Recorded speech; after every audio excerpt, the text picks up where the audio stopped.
स्वराज जिंदाबाद। आप सभी यहाँ जो उपस्थित हुए हैं, जैसे कि आफ्ताब साहब ने कहा, एक बहुत बड़े, मैं आपको इनका परिचय बता दूं कि पिछले कई वर्षों से भिन्न भिन्न पार्टी के नेताओं ने इनसे जन सहयोग करने की अपील की और इनके रणनीति पर लगभग जो मुझे जानकारी है 5-6 स्टेट का सरकार बनी है।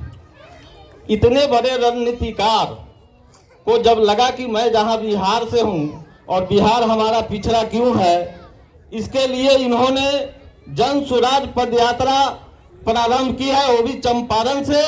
चंपारण का एक लंबा इतिहास रहा है, महात्मा गांधी भी आए थे और हमारे पूर्वजों को एकत्र करके गुलामी की जंजीर से छुटकारा पाने के लिए आज़ादी की लड़ाई लड़े और उसमें चंपारण की अहम भूमिका है। मैं विश्वास दिलाना चाहता हूं प्रशांत किशोर बाबू को कि आपका यह अभियान बिहार ही नहीं पूरे देश में सफल होगा, ऐसा मेरा विश्वास है। तो एक बार प्रशांत बाबू का भी जिंदाबाद करें हम सभी ग्रामवासी। प्रशांत बाबू जिंदाबाद।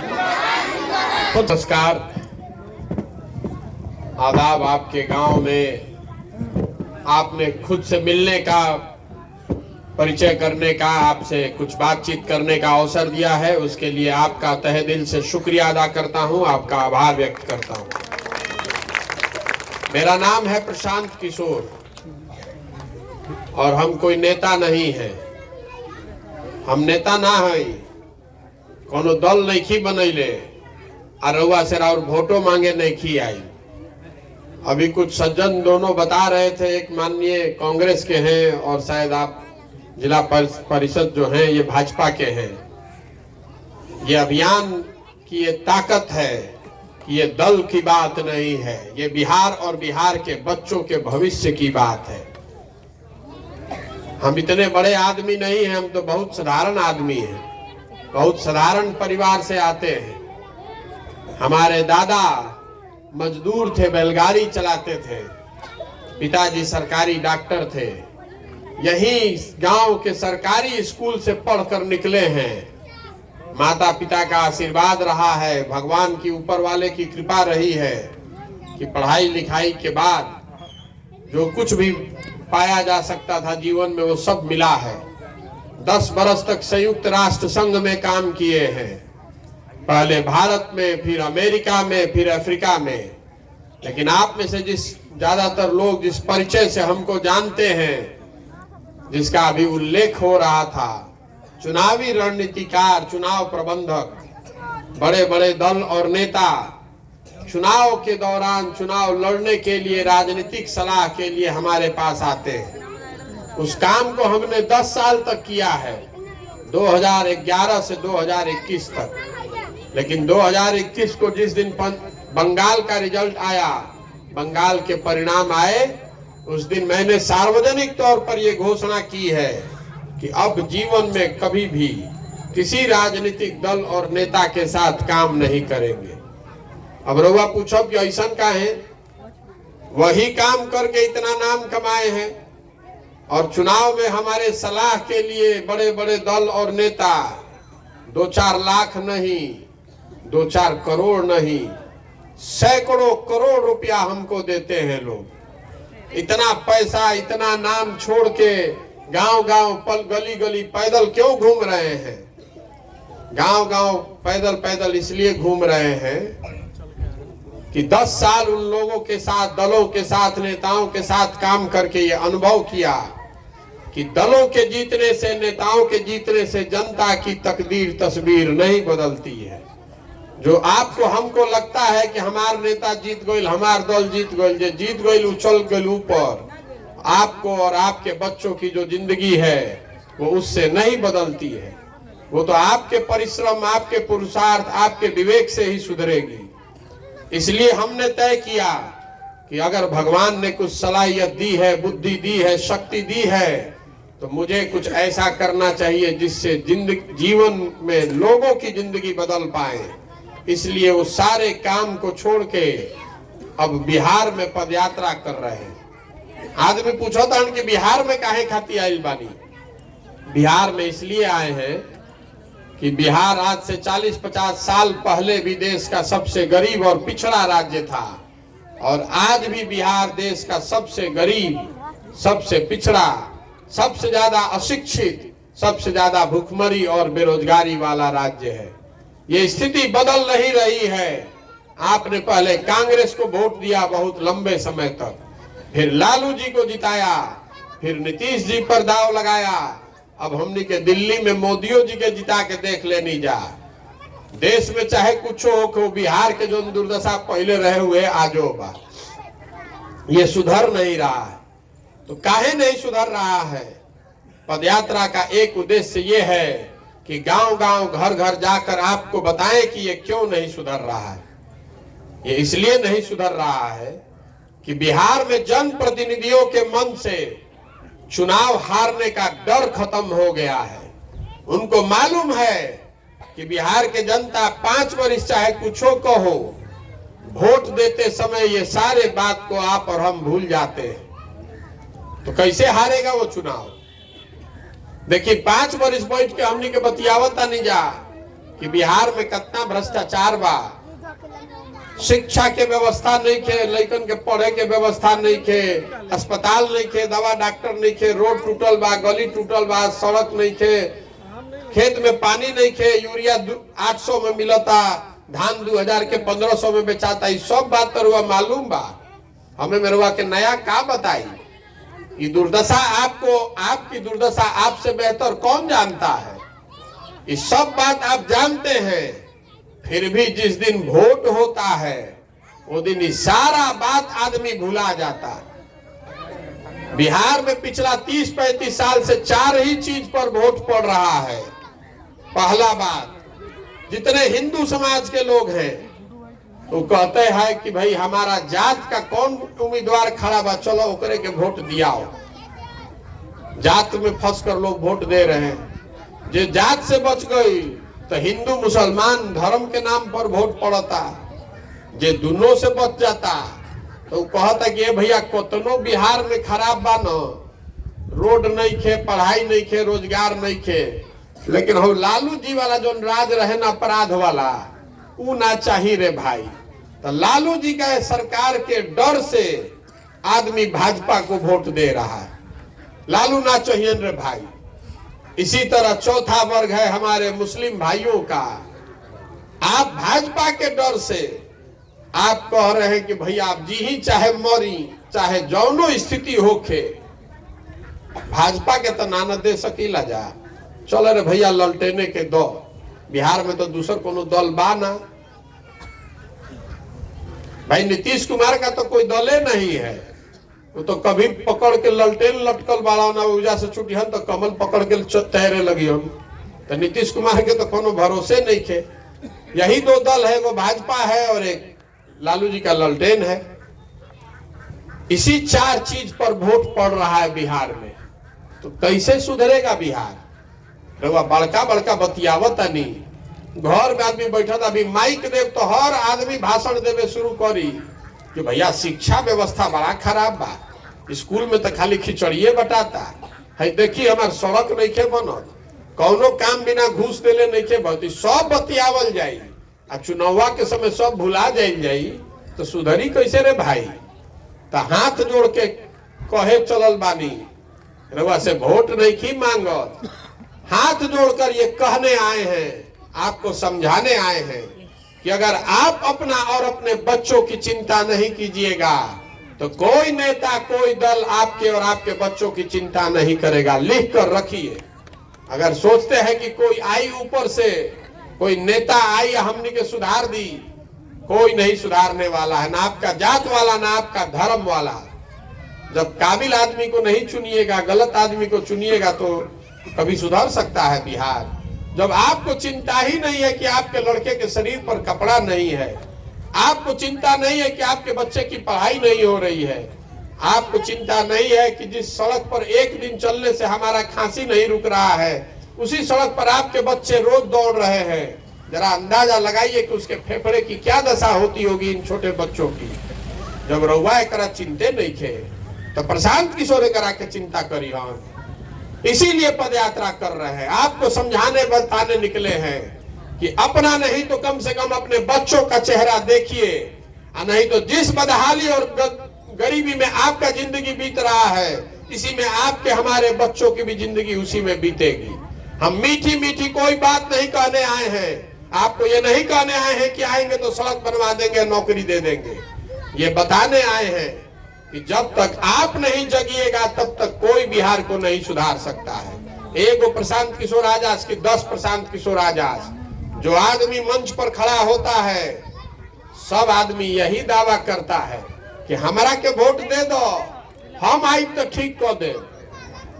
हम आपको बताने आए हैं कि हमको वोट दे दीजिएगा तो उससे कुछ नहीं सुधरेगा। बिहार तब सुधरेगा जब आप अच्छे लोगों को चुनकर वार्ड का सदस्य बनाइएगा।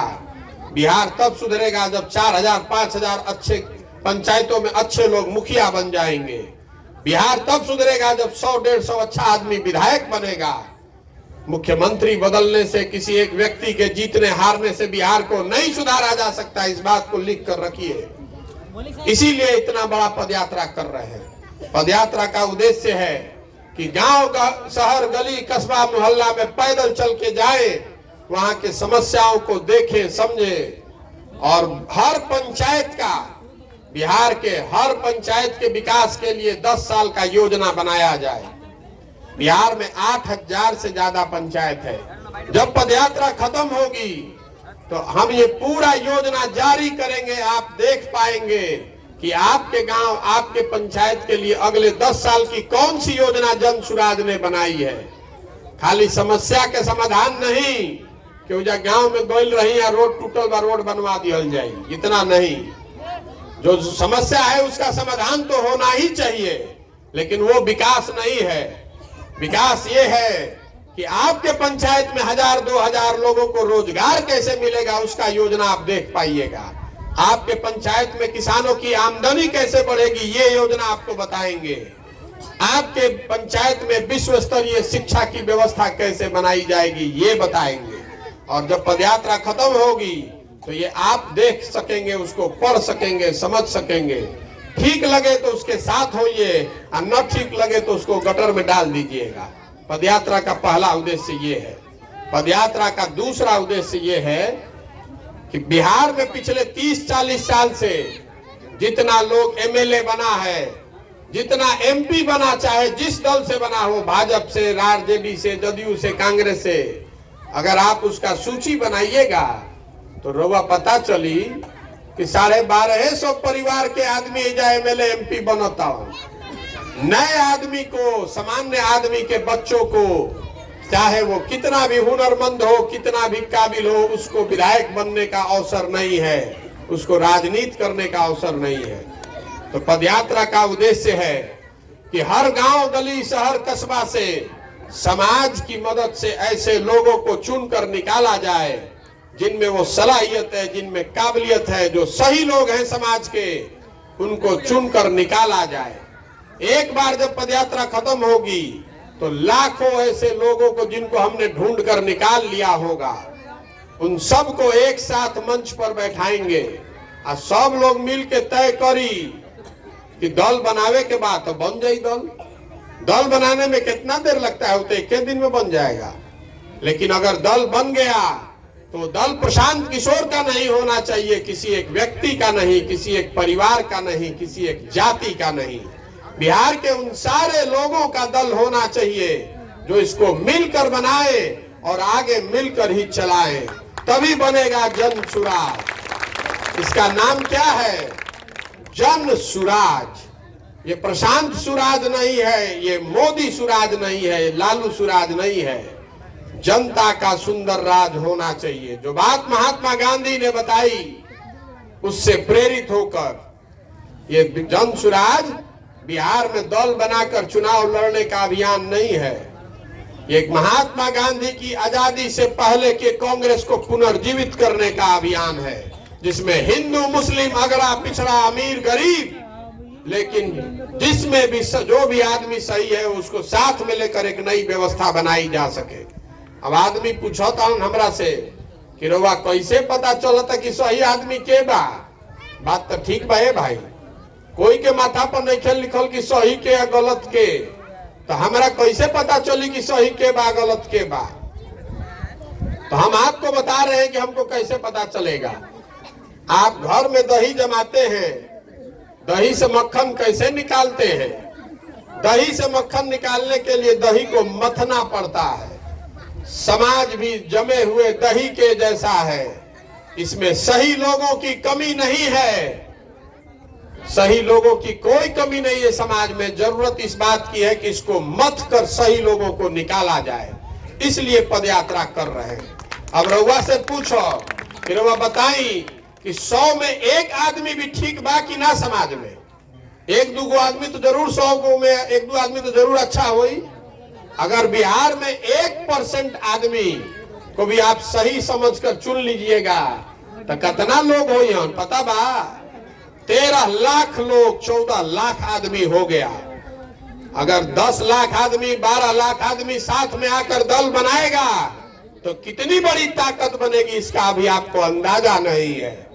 इसीलिए पदयात्रा कर रहे हैं कि कम से कम समाज में एक 100 में एक आदमी तो जरूर अच्छा है, उसको ढूंढ कर निकाले। अगर 13 करोड़ का आबादी है, 100 में एक निकालिएगा तो 13 करोड़ में 13-14 लाख आदमी हो गया। 13-14 लाख आदमी मिलकर जब इसको बनाएगा तो ही बनेगी जनता की सरकार। ये पदयात्रा का उद्देश्य है। ये क्यों करने की जरूरत है? इसलिए जरूरत है कि बिहार वो राज्य है जिसको सारे दलों ने, नेताओं ने न सुधर पाने वाला राज्य मानकर छोड़ दिया है। पहले कांग्रेस के लोगों ने छोड़ा, लालू जी के हवाले कर दिया। अब भाजपा के लोगों ने छोड़ा, इसको नीतीश के हवाले कर दिया। और लालू और नीतीश ने मिलकर इस पूरे बिहार में 30-35 साल में गरीबी, समाजवाद के नाम पर गरीबी का बंटवारा किया है। पूरे समाज को अशिक्षित बना दिया, शिक्षा व्यवस्था ध्वस्त, पूरा समाज अशिक्षित हो गया, बन गया समता मूलक समाज। पूरा बिहार मजदूर बन गया, बन गई समता मूलक समाज। सारा बिहार गरीब हो गया तो सब लोग बन गए बराबर। यही लालू नीतीश का मॉडल है।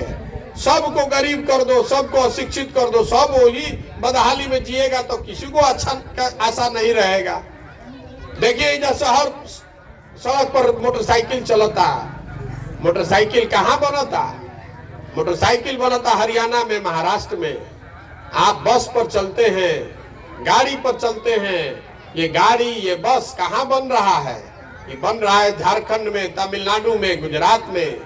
आप घर में सीमेंट लगाते हैं, छड़ लगाते हैं, कहाँ बनता है? ये बन रहा है झारखंड में, मध्य प्रदेश में, उड़ीसा में। वह घर में टीवी देखता नहीं, रेडियो सुनता नहीं, मोबाइल चलावता नहीं, कहाँ बनता? ये बनता उत्तर प्रदेश में, महाराष्ट्र में। तो मेरे भाई बिहार में क्या बनता? बिहार में क्या बन रहा है? 30-32 साल में लालू नीतीश ने पूरे बिहार को मजदूर बनाने का फैक्ट्री बना दिया है। हमनी के कुछ नहीं खींचा बनावत, अपन जवान लड़कन के मजदूर बनावता नहीं जा। जिस बच्चे को पेट काट काट के आप खिला के पाल पोस कर बड़ा करते हैं, 20 साल, 22 साल, 25 साल का लड़का हो गया तो पीठ पर झोला लेके मजदूरी करने 10,000, 15,000 रुपया के लिए कहीं काम करने चला गया। अब जीवन भर जब तक वो जवान रहेगा तब तक उसको वहीं पर हार गलाना है। साल में कोई ईद में एक बार आयल, छठ में एक बार आयल दरुआ से मुलाकात होई, ना तो सालों भर रुआ अपन ओकर लड़का के सवांग के मुंह देखे के नहीं खे मिलत। ये दुर्दशा है बिहार की। आप जरा हमको बताइए कि गुजरात का, पंजाब का, महाराष्ट्र का कोई आदमी आकर आपके यहाँ मजदूरी कर रहा है क्या? काहे नहीं कर रहा है मजदूरी? वहां पर भी गरीबी है, वहां पर भी भ्रष्टाचार है, वहां पर भी भारत की ही व्यवस्था लागू है। तो वहां का आदमी क्यों नहीं आ रहा है यहाँ? इसलिए नहीं आ रहा है कि वहां की सरकारों ने कम से कम इतना व्यवस्था कर दिया है कि 10,000, 15,000 रुपया के रोजी रोजगार के लिए आदमी को अपना घर परिवार गांव छोड़कर दूसरे जगह न जाना पड़े। अगर ये व्यवस्था दूसरे राज्यों में कायम है तो बिहार में भी लागू होनी चाहिए ना भाई। तो जन सुराज का ये संकल्प है कि नहीं, हर पंचायत में 1,000, 1,500, 2,000 लोगों के रोजगार की व्यवस्था, नई व्यवस्था खड़ी की जाए, इसकी योजना बननी चाहिए। इसलिए पैदल चल रहे हैं। अब यहाँ पर जो हमारे मुसलमान भाई हैं, आपकी चिंता एक और है। आपको इस पर इसका कोई दिक्कत नहीं है कि प्रशांत किशोर आ जाए, कुछ बढ़िया करे, जनसुराज आ जाए। आपको मालूम है कि आपकी दुर्दशा तो सबसे ज्यादा है। 70-72 दिन से हम पैदल चल रहे हैं और बहुत ईमानदारी से, विश्वास से एक बात बताना चाहते हैं आपको। 72-73 दिन पैदल चलने के बाद, दलित बस्तियों के बाद, अगर दलित बस्तियों को छोड़ दे तो सबसे ज्यादा गरीबी, बदहाली, फटेहाली मुझे मुसलमानों के गांव में दिखी है। आपकी दशा सबसे बुरी है और ये तब है जब 30-35 साल से लगातार आप एक ही पार्टी को वोट दिए जा रहे हैं। ना आपको आपका विकास मिला, ना आपको राजनीतिक भागीदारी मिली और ना आप भाजपा को हरा पाए। तीनों में आपको कुछ नहीं मिला है, फिर भी आप बंधुआ मजदूर की तरह किसी एक दल को वोट करते आए हैं। तो आपसे हम वोट नहीं मांगने आए हैं, लेकिन आपके 2-3 प्रश्नों का मैं जवाब देना चाहता हूं। पहली बात, आप में से जो लोग समझते हैं कि हम महागठबंधन की मदद क्यों नहीं कर रहे हैं, लोगों को लगता है कि महागठबंधन की मदद नहीं हम करत तो जरूर भाजपा से मिलल हुई है। इस बात का मैं जवाब देना चाहता हूं। महागठबंधन की मदद इसलिए नहीं कर रहे हैं कि 2015 में पहली बार महागठबंधन शब्द ही प्रशांत किशोर ने लिखा है। उससे पहले आप महागठबंधन तर वसूल नहीं ना हो, पहले तो गठबंधन होते रहे। 2015 में हमने महागठबंधन बनवाया, लालू, नीतीश और कांग्रेस को साथ में जोड़कर सरकार में जिताने में मदद भी की। आपके सहयोग से वो लोग जीत कर आए। लेकिन मैं यहाँ पर जीतने के बाद गया पंजाब और नीतीश कुमार पलट कर चले गए भाजपा में। तो जरा आप हमको बताइए कि इस बात का क्या गारंटी है कि आज हम फिर मदद करेंगे तो नीतीश कुमार नहीं भागेंगे? आप गारंटी नहीं दे सकते हैं, लेकिन हम आपको गारंटी लिख कर जाते हैं। इस तारीख को नोट करके रखिएगा। एक बार और आप महागठबंधन को वोट दीजिए। हम आपसे वोट मांगने नहीं आए। तो चिंता में मत पड़िए कि हमारा वोट कहीं बटा मत जाओ। दीजिए महागठबंधन को वोट आप, लेकिन लिख कर रखिए, ये आदमी फिर आपको ठगेगा, ये आदमी फिर पलटेगा और फिर उस समय हाथ मलते रह जाइएगा। दूसरी बात, हमको कह रहा है कि आप भाजपा का मदद कर रहे हैं। हम किसी की मदद नहीं कर रहे हैं, ना भाजपा, ना कांग्रेस, ना आरजेडी, ना जदयू। हम बिहार के लोगों की मदद करने आए हैं, हम अपनी मदद करने आए हैं। आपको बताना चाहते हैं कि जिस दिन सीए एनआरसी आया इस देश में, तो सीए एनआरसी को कैसे रोका गया? सीए एनआरसी तब रुका जब भाजपा को बंगाल में शिकस्त मिली। तो जरा सोच कर बताइए कि बंगाल में जब चुनाव हुआ, बंगाल में जब ये लड़ाई ठनी, तो बिहार का कौन वीर बंगाल गया था मेरे भाई? नीतीश कुमार तो उस समय भाजपा के साथ बैठकर सरकार चला रहे थे और तेजस्वी यादव गए थे बंगाल। वही बिहार से प्रशांत किशोर गए थे। 2 बरस जब कोविड में पूरा भारत अपने घरों में दुबके हुए थे लोग, तब 2 बरस बंगाल के गांव-गांव घूमकर हमने रणनीति बनाई। टीएमसी दीदी को जिताने के लिए अपना खून पसीना लगाया, तब जाकर जीत कर वो आई है। जीत के आई है तब सीए एनआरसी रुका है। और आप हमसे सर्टिफिकेट मांग रहे हैं कि हम भाजपा के पक्ष में हैं कि विरोध में। भैया, जिसके पक्ष में आप मानकर अपने हिसाब से वोट दीजिए, हम पर वो एहसान मत कीजिए। हम आपसे आपका वोट मांगने नहीं आए हैं, लेकिन आपको निमंत्रण देने जरूर आए हैं कि ये नई व्यवस्था जो बन रही है, इसमें बराबर के हिस्सेदार बनिए, इसमें अपना हक लीजिए और गांधी की विचारधारा आधारित जो व्यवस्था मैं खड़ी कर रहा हूं, इसमें पूरा हक लीजिए। अगर नहीं लीजिएगा तो मेरा उससे कोई नुकसान नहीं होने वाला है। आप भाजपा को वोट नहीं करते हैं, फिर भी भाजपा चुनाव जीतती है। बिहार में 80% वोट है जिसमें मुसलमान शामिल नहीं है, फिर भी उस 80 में 40% 45% वोट लिया जा सकता है। उतना गुणा गणित हमको आता है चुनाव का। हम आपसे वोट मांगने नहीं आए हैं, आपको अपने साथ लेकर चलने आए हैं। निमंत्रण पत्र छोड़े जा रहे हैं। मन हो, जब विश्वास हो तो आइएगा, और नहीं तो आपके गांव में जीतने के बाद आएंगे, तब आप साथ में जुड़िएगा। जीतेगा जनसुराज ही, लिख कर रखिए। हम उनमें से नहीं है जो लड़ने के लिए लड़ता है। लड़ने अगर यहाँ आए हैं तो मान कर चलिए कि इसको जीतने का खाका पूरा बना कर लाए हैं। ये सोच समझ कर आए हैं कि इसको जीतने के लिए कैसी व्यवस्था बनानी पड़ेगी, कितना पसीना बहाना पड़ेगा, कितना संसाधन लगाना पड़ेगा।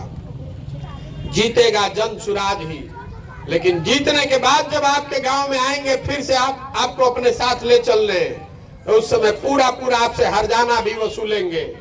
साथ में तो आपको चलना ही पड़ेगा, उसके साथ साथ सेवई भी खिलाना पड़ेगा। हम आदमी हैं वेजिटेरियन, तो उस समय जीत की सेवई भी आपसे खाएंगे और आपको अपने साथ भी लेकर चलेंगे। अभी 3 साल आप चिंता में मत पड़िए, आप महागठबंधन के साथ रहिए, उन्हीं को वोट दीजिए। कम से कम कुछ नहीं तो आपकी सरकार है, अपना सड़क बनवा लीजिए, अपने बच्चों के लिए स्कूल बनवा लीजिए, अपने लिए अस्पताल बनवा लीजिए। हमको आदमी कह रहा है कि भैया अस्पताल नहीं है, तो स्वास्थ्य मंत्री कौन है? तेजस्वी यादव, जिसको आप आंख बंद करके वोट दे रहे हैं। आपकी सड़क टूटी हुई है, सड़क का मंत्री कौन है? तेजस्वी यादव, जिसको आंख बंद करके आप वोट दे रहे हैं। शिक्षा मंत्री कौन है? तेजस्वी यादव, चंद्रशेखर यादव। कौन है ये लोग जिनको आप वोट दे रहे हैं? और आप कह रहे हैं कि ये काम नहीं हो रहा है, उसको वोटो दीजिएगा। दोनों काम कैसे होगा रे भाई? तो आप वोट हमको मत दीजिए, उन्हीं को दीजिए, लेकिन कम से कम अपना बच्चों के लिए ये काम करवा लीजिए। हमारा डर दिखाकर ही कुछ राजनीतिक भागीदारी ले लीजिए, अपना तो कुछ भला कर लीजिए, हमारी चिंता मत कीजिए। हम जब जीतेंगे तो हम आपको अपने साथ ले चलेंगे। अगर उससे पहले आप नहीं आना चाहते हैं तो भी कोई बात नहीं है, आइएगा तो बहुत खुशी की बात है, नहीं आइएगा तो हमको आपसे कोई मलाल भी नहीं है। हमको एक अंतिम बात पूछता है कि पैसा कहां से आ रहा है इनका अभियान चलाने के लिए। हम सोचते हैं कि इस बात पर हंसे कि रोए। ये जो मुस्लिम लोग हैं, हमारे माइनॉरिटी के भाई हैं, आप पूछते हैं कि प्रशांत किशोर के पास पैसा कहां से आ रहा है 100 को गाड़ी चलाने के लिए, 500 लड़कों को रख के अभियान चलाने के लिए। मेरे भाई, आपकी सरकार है देश, यहाँ राज्य में चचा भतीजा की सरकार। इस गरीब और पिछड़े राज्य में आधा राज्य पर शासन करने वाले आरजेडी और जदयू के पास पैसा है। करप्शन से, भ्रष्टाचार से, इसी गरीब जनता का खून चूस के पैसा लेके वो अपना दल चला रहे हैं। और हमारे बनाए हुए, हमारा कंधा लगाए हुए आज देश में 6 मुख्यमंत्री हैं। तमिलनाडु, तेलंगाना, आंध्र प्रदेश, पश्चिम बंगाल जैसे बड़े 6 राज्यों में वो लोग मुख्यमंत्री हैं जिनको मुख्यमंत्री बनने में हमने कंधा लगाया है। हमको एक गाड़ी चलाने के लिए और अभियान चलाने के लिए पैसा नहीं मिलेगा? किस बेवकूफी वाली बात का जवाब मांग रहे हैं आप हमसे? हमको 6 राज्य में सरकार है हमारे बनाई हुई लोग, हमको पैसा नहीं मिलेगा करने के लिए?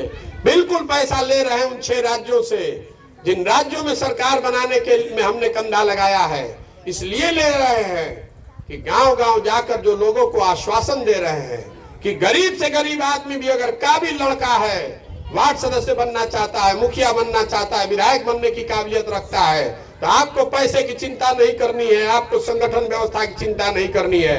वो चिंता अपने भाई, अपने बेटे पर छोड़ दीजिए। आप आइए, इसमें जुड़िए, तो हम ये वादा कैसे पूरा कर पाएंगे? अगर हम बिहार में गलत लोगों से पैसा लेकर ये अभियान चलाएंगे तो कैसे वादा पूरा हो पाएगा? वो हमको चलने देगा एक दिन भी?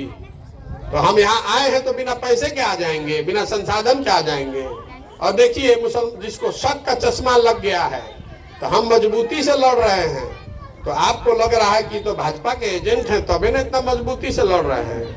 अब मजबूती से नहीं लड़ेंगे तो आप कहिएगा कि क्या करे, आदमी तो बड़ा काबिल है लेकिन मजबूती से लड़ नहीं रहे, इसलिए इनको वोट नहीं देंगे। तो आप किसी भी तरह से नहीं चलना चाहते, तो आप ही तय कर लीजिए कि आपको कौन सी बात ठीक लगती है, कौन सी बात। इसीलिए हमने कहा कि भाई हमको आपका वोट चाहिए ही नहीं। आप उस चिंता से मत घबराइए कि हमारा 10 को वोट है, कहीं बट जाएगा तो क्या होगा। आप एक मुश्त वोट दे दीजिए महागठबंधन को, उससे कोई फर्क नहीं पड़ने वाला है। 80 को और वो वोट है ना, वो 80 में 40 को वोट लेने का हिसाब लगाया जाएगा। लेकिन जब मैं गांधी के विचारधारा आधारित एक नई व्यवस्था की बात कर रहा हूं, तो उसमें ये 20% समाज को छोड़कर वो व्यवस्था नहीं बनाई जा सकती है। इसलिए आपका होना जरूरी है। आपके दरवाजे पर बार बार आएंगे अपने साथ ले चलने के लिए, आपका वोट लेने के लिए नहीं। आप साथ में चलिए, आप वोट जिसको मन होगा उसको दे दीजिएगा, उसकी चिंता मत कीजिए। इन्हीं बातों के साथ मैं अपनी बात खत्म करूंगा। आप में से जिसको बात ठीक लगे तो आप 2-4